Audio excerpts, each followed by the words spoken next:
वैसे बहुत से लोगों को लगता है कि पृथ्वी गोल है, गोल नहीं है। कुछ लोग को लगता है चपटी है, चपटी भी नहीं है। कुछ कहते हैं संतरा की तरह है, तो कुछ कहते हैं नारियल, छुहाड़ा, मौसमी, ये सब कुछ नहीं है। समझिए पृथ्वी है कैसे।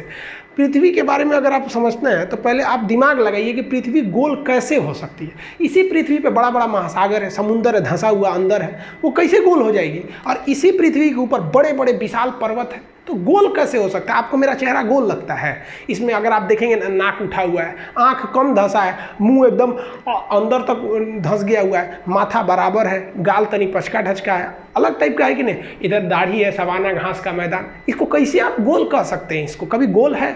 अगर आप पृथ्वी को गोल या फिर नारंगी संतरा कहते हैं, इसका मतलब आपके अंदर सोचने विचारने की क्षमता उतनी नहीं है। समझिए आखिर पृथ्वी है कैसे। इसको समझने के लिए आपको 20 करोड़ साल पहले जाना पड़ेगा। 20 करोड़ साल पहले पृथ्वी जो थी वो इस शेप में थी। बीच में एक बहुत बड़ा सुपर कॉन्टिनेंट, विशाल महाद्वीप था जिसका नाम था पेंजिया। हम सब लोग उसी सुपर कॉन्टिनेंट के हिस्सा थे। एक ही महाद्वीप था, आज की तरह 7 महाद्वीप नहीं थे, और चारों ओर इसमें समुद्र था जिसका नाम था पेंथालासा। सुपर ओशियन का नाम पेंथालासा, सुपर कॉन्टिनेंट का नाम पेंजिया। एक ही महासागर, एक ही महाद्वीप थे। इन्हीं से टूट के कई महासागर बने और कई सारे महाद्वीप बने। वेगनर महोदय ने ही बताया था प्लेटो के मतलब महाद्वीपीय विस्थापन का सिद्धांत, कैसे कैसे ये जो पेंजिया महाद्वीप था ये टूट गया। यहाँ पर धीरे धीरे ये पेंजिया महाद्वीप ऐसे टूटना चालू हुआ, और जब पेंजिया टूटा ना तो इसके ऊपर का एक जो खंड था वो कहलाया लारेशिया, और नीचे वाला कहलाया गोंडवाना लैंड। और इन दोनों के बीच एक नए सागर का जन्म हो गया जिसे हम कहते थे तेथिस सागर। ये तेथिस सागर के जगह पे हिमालय खड़ा हो गया। जहाँ उस समय का सबसे गहरा सागर होता था तेथिस सागर, आज वहाँ हिमालय खड़ा हो गया।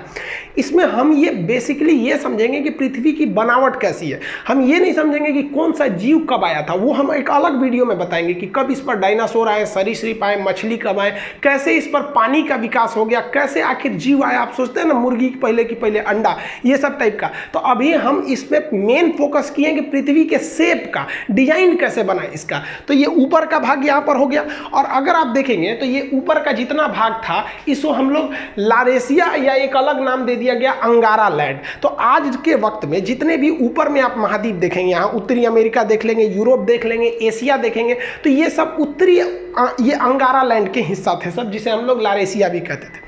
और नीचे वाले जितने द्वीप हैं सब ये यहाँ पे आप देख रहे हैं, अफ्रीका, अंटार्कटिका, ऑस्ट्रेलिया। और उस वक्त तक भारत भी यहीं था। ये हिंदुस्तान दिख रहा है आपको, ये वाला है हिंदुस्तान। यहाँ पर भारत यहाँ से उठ के गया था, यहाँ पर ये तो इंडोनेशिया दिख रहा है, यहाँ से इस तरह से यहाँ से भारत गया था।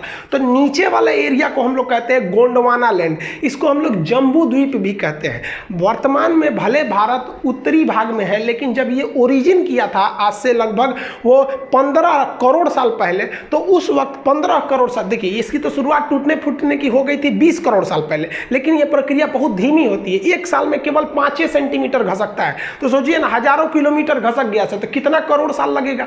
तो ये धीरे धीरे भारत आया था। तो भारत शुरुआत में गोंडवाना लैंड या जम्बू द्वीप का हिस्सा था। कई करोड़ साल बाद धीरे धीरे महाद्वीपों अपने अस्तित्व में आना चालू हो गए सब। अगर आप ध्यान से देखेंगे तो यहाँ पर दक्षिणी अमेरिका बनने लगा है, ये उत्तरी अमेरिका लगभग बन गया, ये यूरोप और एशिया एक ही में थे। और यहाँ अफ्रीका में सटा हुआ था, यहाँ पर मेडागास्कर टूट गया, और इससे टूट गया यहाँ से हिंदुस्तान। ये इंडिया जो है, ये इंडिया अब इधर की ओर जाने लगा।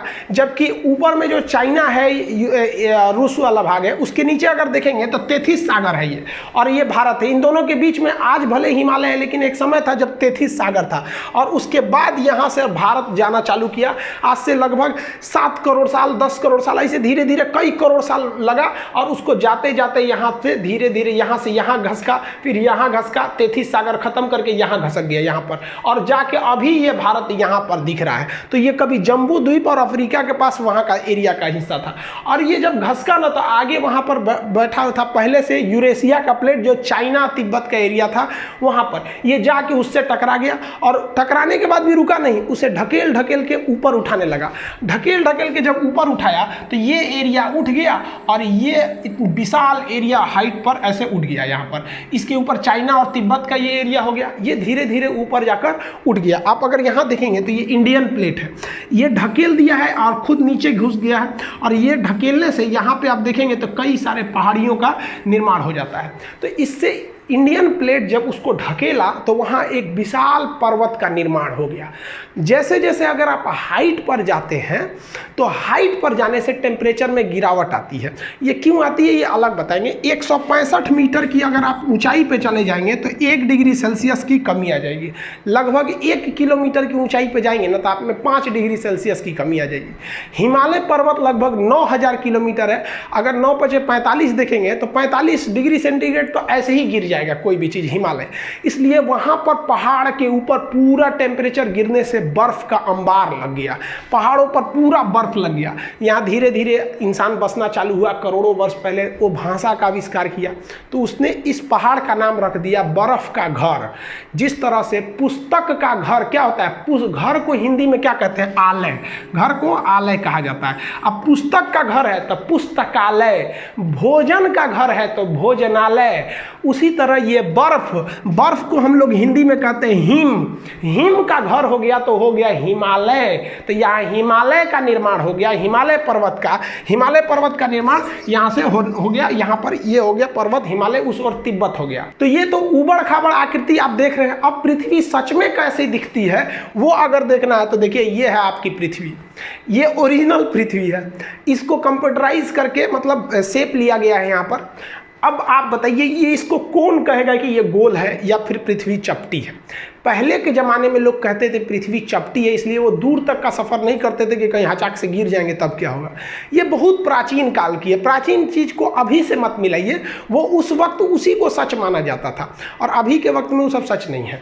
तो ये जो चीज़ है ये पृथ्वी है, ये गोल है नहीं है। तो भूगोलवेताओं ने इसके लिए एक अलग शेप बनाया, एक अलग डिजाइन। उसको क्या नाम दिया गया, तो देखिए इस तरह से जो पृथ्वी है इसमें अगर आप देखेंगे तो ये वाला एरिया जो है उठा हुआ है और यहाँ वाला एरिया धंसा हुआ है। तो इसमें दो चीज़ें दिखेंगी आपको, एक उठा हुआ ये एरिया दिखेगा और एक धंसा हुआ ये एरिया दिखेगा। फिर यहाँ उठा हुआ है, फिर कहीं धंसा हुआ है। तो इसके लिए एक नियम बनाया गया जिसे हम एवरेज नियम कहते हैं। एवरेज नियम कहते हैं कि धंसा वाले से थोड़ा उठा के उठा हुआ से तनी सा नीचे करके, यानी इन दोनों के बीच में एक शेप ले जाते हैं। तो देखिए ये जो रेड लाइन गई है, ये रेड लाइन ये उठा हुआ से कम है और धंसा हुआ से ज़्यादा है। तो ये एवरेज लाइन जो खींच दिया गया है ना, ये एवरेज लाइन वाली आपकी आकृति गोल दिखती है। इसी डॉटेड एवरेज लाइन को यहाँ आप देखेंगे, यहाँ उल्टा रंग दिए हैं। यहाँ पर अगर रेड कलर का देख रहे हैं तो ये ओरिजिनल शेप है पृथ्वी का, और ये डॉटेड लाइन काला से जो खींचे हैं ये क्या है, एक आपका काल्पनिक शेप है। तो उसी जो डॉटेड लाइन है जो एवरेज आकृति को गोल कर देता है, उस शेप को हम कहते हैं जियोड। तो पृथ्वी का जो शेप है वो होता है आपका जियोड। अब आप ये मत कहिएगा कि पृथ्वी का शेप जो होता है गोल होता है, ये जियोड होता है। यानी इसका एवरेज और ये यहाँ 20 से ले लेंगे तो गोल दिखने लगता है। तो आकृति